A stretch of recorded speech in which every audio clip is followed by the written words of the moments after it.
I'm joined now by Congressman Eric Swalwell, Democrat from California, member of the House Intelligence Committee. Let me start with you, Congressman. On the news just in the last hour, the president's friend, confidant Christopher Ruddy, saying that the president is considering firing special counsel Robert Mueller. What do you make of that? These legitimate questions, Chris, are not going away. So if he were to fire Mueller, which he actually can't do, he would have to order the Deputy Attorney General, Rod Rosenstein, to do that. But if he were to do that, Congress has the ability, and I would really move for Congress to appoint, again, an independent prosecutor. But these questions are not going away, no matter how much the president wants him to do it. And if the president is sincere in claiming that he did nothing wrong, he should not further obstruct our efforts and the FBI and the Department of Justice's efforts to get to the bottom of what happened. Just to follow up on that, your colleague, the ranking member on that committee, Adam Schiff, tweeted this: if President fired Bob Mueller, Congress would immediately reestablish independent counsel and appoint Bob Mueller. Don't waste our time. Now, of course, that's true from a sort of constitutional separation of powers perspective, but the question I think everyone says, would Republicans go along with that? Are you confident there are enough Republicans in the House and the Senate who would be so aghast by something like firing Mueller that they would join you?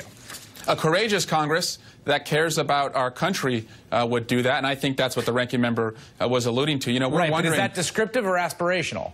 Right now it's aspirational because too few people have come forward to support the independent commission bill that Elijah Cummings and I wrote. Only 2 Republicans are on board, and so we're wondering, what are the inflection points? He already fired James Comey. If he were to move to get rid of Bob Mueller, I mean, wouldn't that be enough? I would certainly hope so. Let me ask about the Attorney General, Jeff Sessions. And before I get to what you'd like to hear from him tomorrow, I just want to ask you how unusual or anomalous it was, this strange back and forth of, you know, heads of federal departments come before their appropriations committees to talk about why they have the budget needs they have.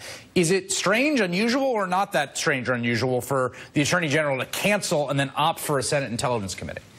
Don't know what to make of that, but I do agree that the most important questions that he should face right now are what was his role in the campaign with Russia? Also, what was his role in the firing of James Comey? And what has his role been in the hiring of the new FBI director? I think that those predominate any other questions that are out there right now, because he seems to be, to use, it's the NBA Finals tonight, the basketball analogy, a player that's been thrown out of the game but is still calling the plays from the sidelines. You know, the final question, I think, is an interesting one, and it's one that we do well to pay careful attention to, which is the FBI director.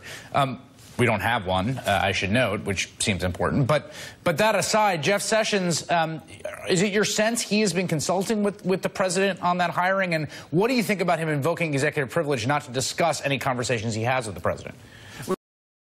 Whether he's consulting the president, that would be an important question tomorrow. But what we do know about executive privilege is it's a privilege. It's not a right. And I believe that the president, and the conduct he's demonstrated in the Oval Office by James Comey's testimony, has lost the right to assert that privilege. He's abused his power by seeking to have... Let me be clear here, though.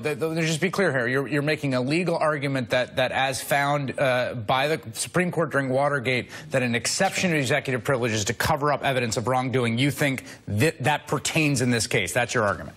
The public's right to know and the ability to inform a criminal prosecution is more important than any privilege that the president has to communicate with his aides. Yes. All right. Congressman Eric Swalwell, thank you for your time.